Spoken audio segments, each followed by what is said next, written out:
Hot set پر تھے۔ Meeting room میں جاتے ہوئے جانسٹن نے نامہ نگاروں کو بتایا کہ وہ اپنے کام کے بارے میں بات کرنے کے لیے بے چین ہیں تاکہ کام کو جاری رکھ سکیں، اور ایم پیز کو بتاتے ہوئے کہ وہ جولائی میں عوامی سماعت شروع کرنے کا ارادہ رکھتے ہیں۔ جانسٹن نے اپنے مینڈیٹ میں باقی 5 ماہ کے لیے اپنے منصوبوں کے بارے میں بات کرتے ہوئے فرانسیسی زبان میں کہا کہ اگلے مہینے کے آغاز سے میں عوامی سماعتوں کا انعقاد کروں گا۔ ان کا کہنا تھا کہ اس کام کے لیے مجھے قومی سلامتی، انٹیلیجنس، قانون اور ڈائسپورا کمیونٹی کے معاملات میں مہارت رکھنے والے 3 خصوصی مشیروں کی مدد حاصل ہوگی۔ ہم مل کر کینیڈا کے جمہوری اداروں کے تحفظ کے لیے ضروری تبدیلیوں کے بارے میں سفارشات تیار کریں گے اور انتہائی اہم کینیڈینز کا ان اداروں پر اعتماد ہوگا۔ امریکی وزیر خارجہ 3 روزہ اہم سرکاری دورے پر سعودیہ پہنچ گئے۔ امریکی وزیر خارجہ اینٹونی بلنکن نے سعودی ولی عہد محمد بن سلمان سے ملاقات کی، جس میں 2 طرفہ تعلقات اور تعاون پر بات چیت کی گئی۔ مزید جانتے ہیں اس رپورٹ میں۔ امریکی وزیر خارجہ 3 روزہ اہم سرکاری دورے پر سعودیہ پہنچ گئے۔ امریکی وزیر خارجہ اینٹونی بلنکن نے سعودی ولی عہد محمد بن سلمان سے ملاقات کی، جس میں 2 طرفہ تعلقات اور تعاون پر بات چیت کی گئی۔ امریکی دباؤ کے باوجود سعودی عرب تیل کی پیداوار کم کرنے کے اپنے فیصلے پر قائم ہے، جس پر وزیر خارجہ اینٹونی بلنکن ولی عہد محمد بن سلمان سے ملاقات کرنے ریاض پہنچ گئے۔ عالمی خبر رساں ادارے کے مطابق امریکی وزیر خارجہ اینٹونی بلنکن اہم سرکاری دورے پر سعودی عرب پہنچ گئے، جہاں ان کا پرتپاک استقبال کیا گیا۔ امریکی وزیر خارجہ اینٹونی بلنکن نے ولی عہد محمد بن سلمان سے ملاقات کی، جس میں اسرائیل اور ایران کے ساتھ سعودی تعلقات، روس یوکرین جنگ پر موقف اور پیٹرول کی پیداوار سمیت اہم امور پر تبادلہ خیال کیا گیا۔ سعودی ولی عہد محمد بن سلمان اور دیگر سعودی حکام سے ملاقات کے علاوہ امریکی وزیر خارجہ اینٹونی بلنکن ریاض میں اسلامک اسٹیٹ مخالف اجلاس میں بھی شرکت کریں گے اور خلیج تعاون کونسل کے وزرائے خارجہ سے ملاقاتیں کریں گے۔ 6 ممالک پر مشتمل GCC میں بحرین،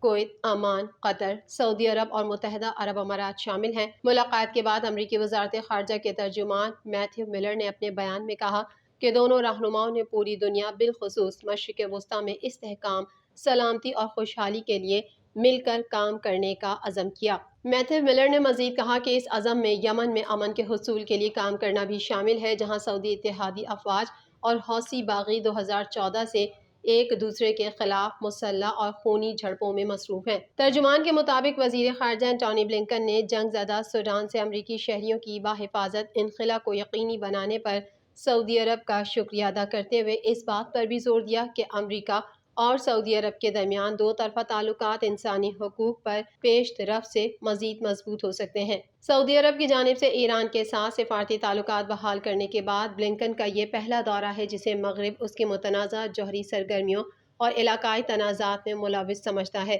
یاد رہے کہ وائٹ ہاؤس کے قومی سلامتی کے مشیر جیک سلیوان نے بھی 7 مئی کو سعودی عرب کا دورہ کیا تھا، اور ان دوروں کا مقصد اسرائیل سعودی تعلقات کی بحالی میں کردار ادا کرنا بھی ہے۔ جنوبی یوکرین میں ملک کے اہم ڈیموں میں سے ایک تباہ ہو گیا، جس سے پانی شہر میں داخل ہو گیا۔ مزید احوال اس رپورٹ میں۔ جنوبی یوکرین میں ملک کے اہم ڈیموں میں سے ایک تباہ ہو گیا، جس سے پانی شہر میں داخل ہو گیا۔ روسی اور یوکرینی حکام نے فوری امدادی کارروائیوں کی شروعات کرتے ہوئے شہریوں کے انخلا میں مصروف ہیں۔ یوکرین میں ڈیم کو بموں سے نشانہ بنائے جانے پر ماسکو اور کیف نے ایک دوسرے پر سنگین الزامات عائد کیے ہیں، جبکہ روس نے معاملے پر اقوام متحدہ کی سلامتی کونسل کا اجلاس جلد بلانے کا اعلان کیا ہے۔ میڈیا رپورٹس کے مطابق روسی اور یوکرینی حکام ٹرینیں اور بسوں کی مدد سے رہائشیوں کو محفوظ مقامات پر منتقل کر رہے ہیں۔ روس کے زیر کنٹرول علاقوں میں تقریباً 22,000 افراد سیلاب کے خطرے سے دوچار ہیں، جبکہ 16,000 یوکرین کے زیر انتظام حساس علاقوں میں رہتے ہیں۔ دونوں فریقین کی طرف سے کسی شہری کی موت یا زخمی ہونے کی اطلاع نہیں دی گئی ہے۔ ڈیم کے نقصان سے گھر، گلیاں اور کاروباری عمارتوں میں سیلاب آ گیا ہے اور ہنگامی عملے نے شہریوں کا انخلا شروع کر دیا ہے۔ حکام نے زیپوریزیا جوہری پلانٹ میں کولنگ سسٹم کے لیے پانی کی نگرانی کر رہا ہے۔